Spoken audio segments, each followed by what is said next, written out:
Hey kid, don't ever let them get inside your head. They'll tell you what to do in life instead of everything you know that you could get. Don't let them guide your life towards regret.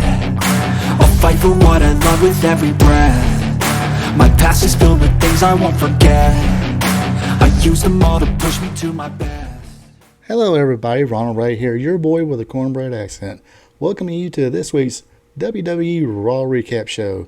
This week's Raw is in Minneapolis, Minnesota. Sorry I didn't get the arena name. Either way, it was the aftermath of SummerSlam 2023, the party of the summer. I think I got that lingo right. Anyway, before we get started, if you could be a champ, hit the subscribe button if you're not a subscriber yet. Also, hit the like, notification bell, and leave a comment. Let me know what you thought about this week's Raw. Now with that out of the way, gosh, been a rough day. Anyway, now with that out of the way, let's let it rip. Oh, great. So before we get too far into this, should we be saying yay? We get to hear Michael Cole 5 hours every week now. Whoop-de-doo. For the win, for the title. Anyway, sorry. Michael Cole, I guess he's the best in this generation. No, not ever. Anyway, enough of me making fun of Michael Cole. Let's talk about this week's Raw. Of course, we got to start off with a big promo to set up the main event. Out comes Cody Rhodes, talking about the Brock Lesnar win. Talked about being shocked about Brock Lesnar doing the sign of respect, shaking his hand. And he was confused about it. Talked to Mommy Rhodes about it. Mommy Rhodes said, hey, you a dumbass? He just acknowledged you. Anyway, Cody said he feels that he can beat anybody. Out comes the WWE World Champion, Seth freaking Rollins. He comes out and says, hey, let's put that to the test. And before Cody can get anything out comes the Judgment Day. This time just Damian Priest, Rhea Ripley, and Dirty Dominic Mysterio. Priest basically says they still control Raw. You don't control nothing. I got the briefcase. I control the belt. Rhea's the most dominating women's champion ever. And Dominic, he's the North American champion. He's going to wrestle tomorrow night. Blah, blah, blah. What are you going to be doing tomorrow night? And before, again, Cody can say anything, out comes Finn Balor out of nowhere, attacks Seth Rollins. Rest of the Judgment Day jump on Cody Rhodes. Sami Zayn runs in, makes the save, and here we go. Now we set up your main event of the night. It will be Cody Rhodes, Seth freaking Rollins, and Sami Zayn going against Finn Balor, Damian Priest, and Dirty Dominic Mysterio, the Judgment Day. And nobody from each team are getting along. Interesting stuff. Next. Okay, first match of the night is a fatal 4-way. Whoever wins this match will be the number 1 contender for Gunther's Intercontinental Championship. It's Ricochet versus Matt Riddle versus Tommaso Ciampa versus Chad Gable. And let me tell you folks, Chad Gable, he is over in Minnesota. Anyway, filling out process, double ankle lock by Riddle and Chad Gable on Ricochet and Tommaso Ciampa. We get a super duper triple super duper German suplex off the turnbuckle. Stereo splash and shooting star press by Gable and Ricochet. In the end, Gable went for the chaos the chaos theory on Riddle, but he felt the recoil of Ricochet. So Ricochet, your turn. You're about to get the chaos theory, but Tommaso Ciampa felt like stepping in, gave them both a Faymaster. Finally, Gable's like, all right, screw it. Ciampa, you're going to get the chaos theory. It connects. The hometown boy, Chad Gable, wins it and is now the number 1 contender for Gunther's WWE Intercontinental Championship. So, they had a good match last week. This was actually a good match here. Can't complain. I will say this probably be the match of the night. Easy statement right there. But a little clumsy in the beginning because I was trying to do some near falls in the beginning and the timing was off a little bit, but they got back on track and wound up being a pretty decent match. Next. All right, next match of the night is Shinsuke Nakamura versus Bronson Reed. Bronson Reed was just overpowering Shinsuke. He mocked Nakamura's little come on, gimmick, but that kind of woke up Shinsuke. He came in with a flurry, but Reed again was able to overpower him. Nakamura would, slowly come back, but Reed again would cut him off. Nakamura with the flurry using strikes.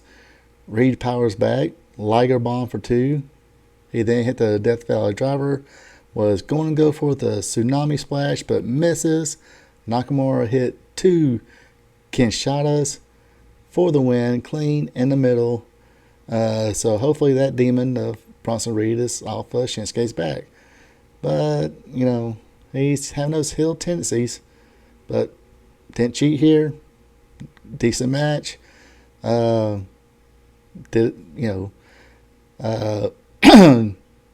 of did Bronson Reed a favor too, as he, it took 2 good shots to pin Big Bronson Reed, so not really too damaging, and it was set up by him missing a tsunami splash, so doesn't hurt Bronson Reed whatsoever. Next. Alright, next up, Becky Lynch makes her way to the ring. She hypes up her match next week against Trish Stratus. Zoe Stark comes out and said, hey, she's the baddest girl here, or baddest woman here. Cue Shayna Baszler's music. She comes out. Becky commented that Shayna looked pretty rough, but, Baszler reminded her that, hey, I just got through last night with a, match with Ronda Rousey and sent her packing. Then she had words with Stark. This sets up a match with Zoe Stark and Shayna Baszler. So Adam Pearce says, come on, referee, get your ass in there. And we have this match between Shayna Baszler and Zoe Stark right here, right now. Stark goes after the injured arm, Then she went after the injured eye and cheekbone. Yes, mighty big goose on her eye. Baszler mounts a small comeback, but Zoe would hit a beautiful springboard dropkick. So more back and forth. Baszler will wind up winning with the world's baddest slam. Next match was set up by a backstage segment where Ludwig Kaiser was flirting with Maxine Dupree. She gives him a good old smack in the face. When he turns back around, there's Otis up in his face. So they decide to have a match. Speaking of Otis, I think Otis is like the love child of Chris Farley. It could be just me. Leave a comment. Let me know what you think. Anyway, Kaiser will take over after Otis runs into the post shoulder first. Otis comes back, was going for the caterpillar, but Giovanni Vinci distracted Otis. But he pays for it with a suplex. But it wound up giving Gunther the opportunity to give Otis a big old boot upside the head. And Zaguri by Kaiser would give him the win. The Imperium would wind up attacking Otis until Gable ran in and make the save. Next. Alright, probably, let's see. The Fatal 4-Way might have been the best match of the night, but this is the best segment of the night. Miz, when he goes pissed off in a almost shooting manner.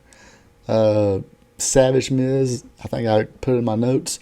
Remember when they had that Talking Smack show and he kind of went at it with Daniel Bryan and now Bryan Danielson. He didn't hold back, and he did not hold back here.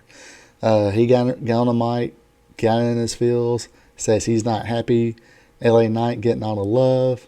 Out comes LA Knight. He introduced himself extended his hand because Miz didn't. When Miz first started, they were like, "Hey, I always had to come in and shake hands and introduce myself to everybody." So LA Knight came in and said, "Hey, LA Knight, shake and extend his hand." Miz said no. Basically, this is when he went after him. Say, "Look, dude, you are flash in the pan, flavor of the month. They might like you now, but 5 minutes later, they're going to hate you." Again, a flash in the pan, attitude era cosplayer. I was like, oh, damn. Yeah, I know Kevin Nash. He likes to say he reminds him of The Rock. He acts more like Steve Austin to me. But anyway, Knight held his own as best he could. He didn't flutter. He didn't just come back with nothing. He answered back, said, "Hey, for the last 20 years, I've been grinding. And the only reason you're here, Miz, because you're the safe one. They smack you around. They throw you out in the locker room, and you did nothing about it." LA Knight was like, "I don't play that," and they knew it. So, hey, let's, settle this. Miz said, "Hey, you're not in my league," and took his glasses off. Hey, let's do it. Basically, they wound up getting physical after Miz threw this jacket to him. Had a little bit of a advantage at first. Was going for the skull crushing finale, but LA Knight reversed it into the blunt force trauma.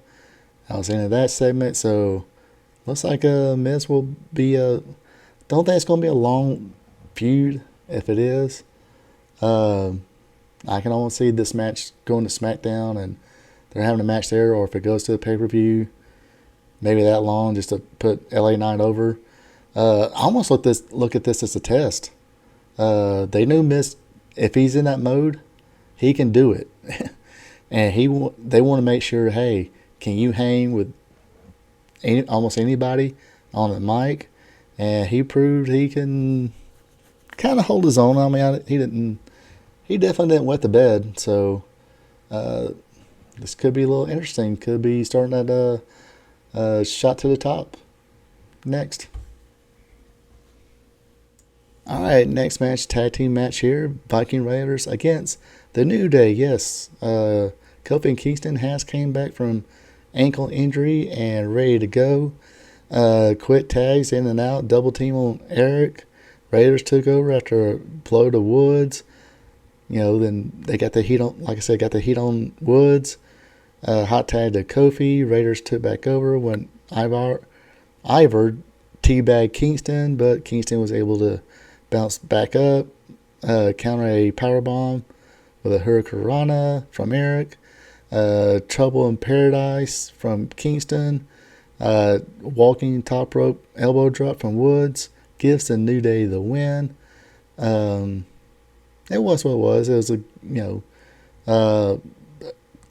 basically a little display of New Day, kind of reintroduce them to everybody. Because they have been out for a while since Kofi's injury, plus Big E is still out, which from what I'm reading, it's not looking too good. I'm pretty sure they can find something like a commentary or performance center trainer or something like that. Yeah, hate to see anybody's career end that way, but looks like as of right now, it could be it for Big E. But at least Kingston and Xavier Woods can carry the torch. Next. All right. Earlier in the night, Sami Zayn was attacked by J.D. McDonough. Apparently, him and Finn Balor are boys. So when it was revealed that Sami is not clear to wrestle tonight, Shinsuke Nakamura stepped in and said, "Hey, I'll be your partner." And Seth and Cody was like, "Okay, cool." Like I said, a lot to unravel here. So you have the Judgment Day, who have Finn and Damon not getting along right now. Then you have Cody Rhodes and Seth Rollins not getting along right now. And are we sure we can trust Shinsuke Nakamura? Even before the match starts, you got Raquel Rodriguez coming out to attack Rhea Ripley, the officials, and Candice LeRae, and I forgot who the other girl was. They all get involved in that mess. Then everybody, Raquel Rodriguez, Candice LeRae gets, shoved to the back. Speaking of women, we found out that Sonya Deville, one half of the WWE Women's Tag Team Champions, she's going to be out of action. And I just dropped this here. But anyway, speedy recovery. Now let's get back to this match. They start out with, hey, playing a little musical chairs, figuring out who's going to start. And it winds up being Dominique and Nakamura, which didn't fare too well for Dirty Dom. Finn gets in, gets worked over by the good guys. Finn takes over. Now the Judgment Day had things going their way. They were, going on all cylinders now on Shinsuke Nakamura. Shinsuke was able to break away, get the tag on Seth Rollins. He comes in, he's rolling, suicide dives, but he gets cut off. They work on him for a little bit. Hot tag to Cody Rhodes. Again, looks like the Judgment Day at least trying to steal one here. Damian Priest hit Cody in the back with the briefcase. Sammy will come out and attack Damian. Like Finn was going to pick up the briefcase and clock Cody Rhodes with it, but Seth Rollins wound up super kicking the briefcase, which hit Finn Balor. Finn Balor fell victim to the crossroads from Cody Rhodes. 1, 2, 3. Cody Rhodes, Shinsuke Nakamura, and Seth Rollins wins. Seth and Cody shake hands, and we're all celebrating. Then all of a sudden, boom! A Kinshasa by Nakamura on Seth Rollins. Sammy and Cody check on Seth. Nakamura just, has that grin look on his face, like, yeah, I did it. Who cares? So and that's how they left the show. So it looks like we're not going to get Cody and Seth Rollins anytime soon. First up will be Shinsuke Nakamura. So all in all, good show. It held my attention. I think in the first hour it was supposed to be no commercial breaks, but only 2 matches. So that's kind of heartbreaking, but it is what it is. They're sports entertainment. Yes, if it was AEW, you'd had 20 matches in an hour. Whatever. If you're entertained by it, so be it. Other than that, this does it for this week's AEW Raw Recap Show. Hope you guys enjoyed. Again, if you made it this far, please be a champ. Hit that subscribe button. Hit the notification bell. Like button. Also, leave a comment. What did you think about this week's Raw? What did you think about that Miz LA Knight promo segment? Got the same opinion as I do, or a little bit different? Let me know. Other than that, you folks have a good one, and take it easy. We here at RP Tube Vision would like to thank you for tuning in. Don't forget to like, subscribe, and share. Also check out friends of the show Ecolife and Natural for home-crafted candles, hand cloth, and other home and personal goods. Look them up on Facebook. Link will be available below the video. That is Ecolife and Natural.